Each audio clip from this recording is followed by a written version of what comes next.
Hey everybody, Sam Kavaris in the Nimnicht Buick GMC Sports Update. Couple of things. Jaguars and Gators, obviously, at this point, and Florida State, actually three things. Jaguars are headed to Indianapolis this weekend.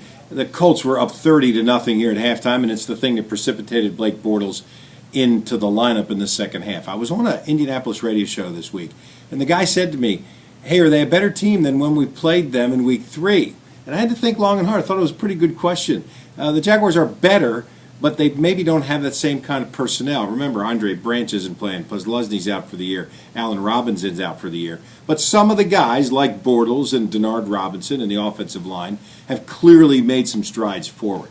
And that's all well and good. And we've talked many times this year about the preparation that the Jaguars have gone through and how Gus Bradley has redefined victory to getting better. Well, they've had a lot of preparation. They've had some spotty execution, which is maybe due to youth, but you can't make the same mistakes over and over. And they've consequently had no results. I think this is where the Jaguars have got to start getting results. In those next 6 weeks, you've got to see guys really looking like, oh, these are professional players. Bradley even said it, and we'll say it on the Gus Bradley show this week. We've got to have some sustained consistency. He didn't even ask for sustained excellence, just sustained consistency. Some of those 10-play, 80-yard drives, they don't turn the ball over, they don't have a holding penalty, they don't jump off sides.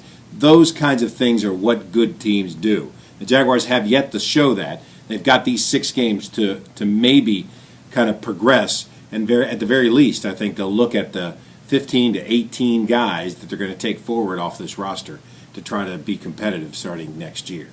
As far as the Gators go, Will Muschamp's tenure will be over after the Florida State game. He won't coach in a bowl game if Florida does become bowl eligible.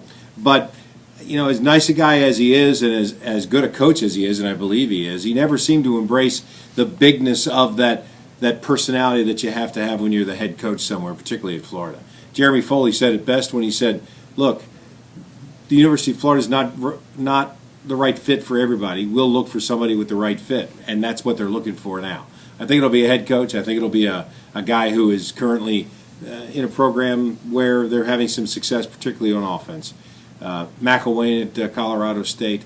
I think David Cutcliffe. I think Kerwin Bell. I don't think that Jeremy thinks that Kerwin has enough sophistication for the job, which means that he really doesn't, I don't think, know him well enough. Nonetheless, Foley always has a short list and says he won't disrupt anybody else's program before Florida really digs into their search. And Florida State keeps winning 5 times this year. They've come from behind. Boston College this weekend is another game they should win. They're 10-0. They should be 11-0. They're in the BCS playoff if, or whatever they call it now, the college football playoff, if they just win out, and it certainly appears that the only test that they'll have will be that game against Florida in Tallahassee on Thanksgiving Saturday. I'm Sam Kavaris, and that's the Nimnicht Buick GMC Sports Update.